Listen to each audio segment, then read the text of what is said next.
अस्सलामुअलैकुम my YouTube family. उम्मीद करती हूँ आप सब लोग ठीक ठाक होंगे, खैर आफियत से होंगे, अपने अपने घरों में बिल्कुल खुश होंगे और ठंड को खूब इंजॉय कर रहे होंगे।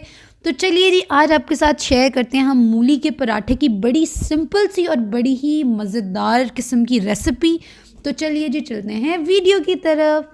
तो यहाँ ले लिए मैंने एक अदद मूली। ये पूरी नहीं डलेगी ऑब्वियसली, हम इसको जो है ना वो अच्छे से पहले पील कर लेंगे। मैंने इसको पहले अच्छे से वॉश कर लिया है। वॉश करने के बाद इसकी सारी धूल मिट्टी जो है वो मैंने उतार ली है। उसके बाद मैं इसको कर रही हूँ जी पील ऑफ कर रही हूँ ताकि इसका सारा का सारा छिलका उतार दूँ मैं। उसके बाद हम इसको कर लेंगे कद्दूकश। कद्दूकश मतलब ग्रेट। हम इसको ग्रेट कर लेंगे और हमने थोड़ा मोटा मोटा सा ऐसे करना है, तो हमने बारीक वाली साइड से नहीं करना, इस तरह की ना लंबी लंबी सी स्ट्रिप्स सी बननी चाहिए जब हम इसे ग्रेट करें। तो यहाँ जी मैंने इसको कद्दूकश कर लिया। अब सबसे इम्पॉर्टेंट स्टेप जो बहुत लोग मिस कर देते हैं, हमने इसको ग्रेट करने के बाद इसका ना पानी निकालना होता है। अगर हम इसका पानी नहीं निकालेंगे तो क्या होगा, उससे क्या होगा कि हमारा जो पराठा है ना, जो आटा है वो बहुत ज़्यादा पतला हो जाएगा और इसकी वजह से पराठा ख़राब हो जाएगा। तो चलिए जी, इसके अंदर मैंने डाली हैं 2 हरी मिर्च। उसके बाद आधी चम्मच जो है वो मैंने ज़ीरा डाला है। 1 पूरा चम्मच जो है मैंने भर के नमक का डाला है। उसके बाद यहाँ पे मैंने आधी चम्मच जो है वो लाल मिर्च डाली है। मेरे पास कुटी हुई मिर्च नहीं थी, आप वो डालें तो वो ज़्यादा बेहतर होगी। उसके बाद यहाँ पे मैं डाल रही हूँ छोटा सा टीस्पून से भी हाफ़ जो है ना वो काली मिर्च का, और इसमें अच्छे से कर दूँगी इन सब इंग्रेडिएंट्स को मिक्स। अब आप लोगों ने यहाँ पे ये ख्याल रखना है कि मैंने यहाँ पे जो जो लाल मिर्च डाली है ना, इसकी वजह से ना इसका कलर थोड़ा सा जो है वो रेड रेड सा हो गया है। आपके मसाले का कलर जो है ना वो बिल्कुल वाइट रहना चाहिए। उससे क्या होगा कि एक तो टेक्सचर बहुत मज़े का आएगा, और दूसरा जब ब्राउन रोटी होती है ना, रोटी बनने के बाद थोड़ी ब्राउन हो जाती है ना, तो उसके अंदर वो वाइट वाइट सा जो मसाला ना वो बहुत ही अच्छा लगेगा, वो पॉप करेगा उसके अंदर ना, और मज़ा भी आएगा।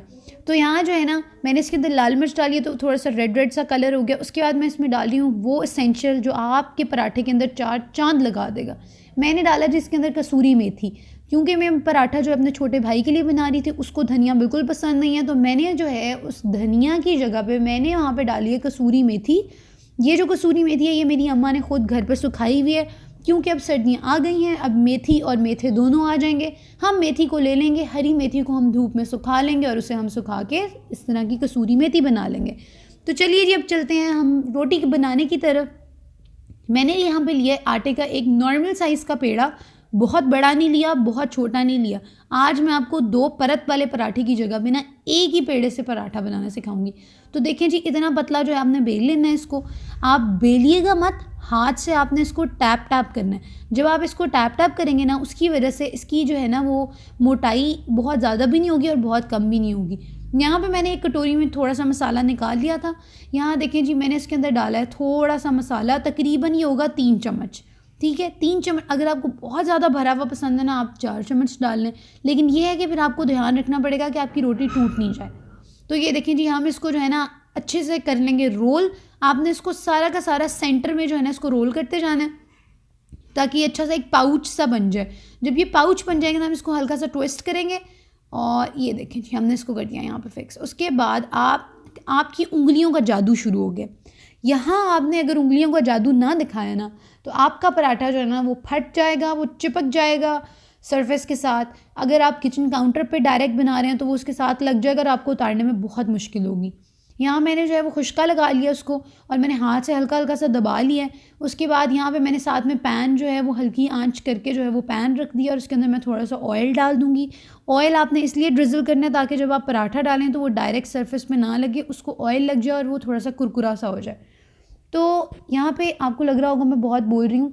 अब अगर आप लोगों को सारे के सारे स्टेप्स बताने होते हैं ना, तो फिर उसके लिए बहुत ज़्यादा एक्सप्लेन करना पड़ता है। तो ताकि आप लोगों को कोई प्रॉब्लम ना हो, तो आपने बेलन को बिल्कुल भी हाथ नहीं लगाना। ये आप जो है ना बस प्लेज कर लें अपने आप से कि आपने जो है ना वो टच नहीं करना बेलन को, क्योंकि जब आप रोटी पे बेलन लगाएंगे ना, बेशक आप आलू का पराठा बना रहे हैं या आप जो है वो किसी भी चीज़ का स्टफ़्ड पराठा बना रहे हैं, जब आप स्टफ़्ड पराठा बनाते हैं ना और उसके ऊपर आप तेज़ और ऐसे भारी हाथों से बेलन चलाते हैं ना, तो उसके ऊपर दरमियान वाली स्टफिंग तो वहीं रह जाती है, वो अच्छे से फिक्स हो जाती है, लेकिन जो आपके पराठे की लेयर है ना वो टूटना शुरू हो जाती है, वो कभी बेलन के साथ लग जाती है, कभी काउंटर के साथ लग जाती है, तो बहुत सारे प्रॉब्लम्स हो जाते हैं। आपने इसको हाथ से ही बड़ा करना है और आराम आराम से, बहुत ज़ोर ज़ोर से हाथ नहीं मारना आपने।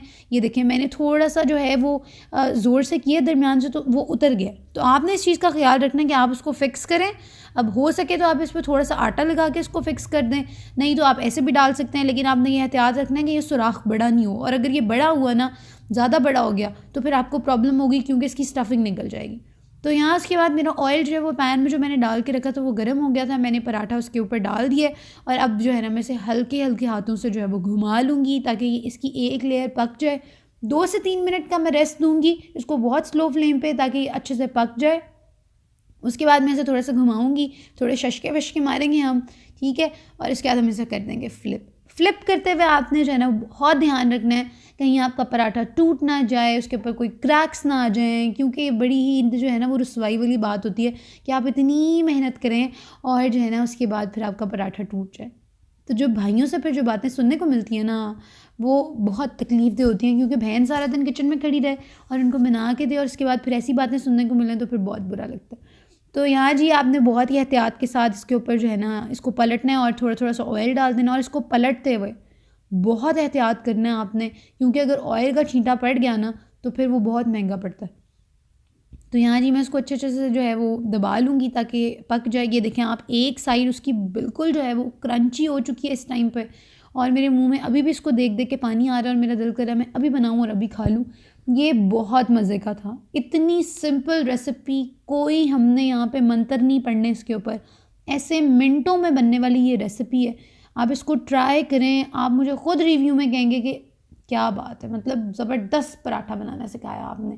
तो ये देखिए जी हमने निकाल लिया यहाँ पे एक प्यारी सी प्लेट में, और यहाँ पे हमारा मूली का पराठा जो है बहुत ही सिंपल रेसिपी के साथ तैयार है। अगर आपको हमारी वीडियोस पसंद आती हैं तो kindly like, share, comment, subscribe करना मत भूला करें।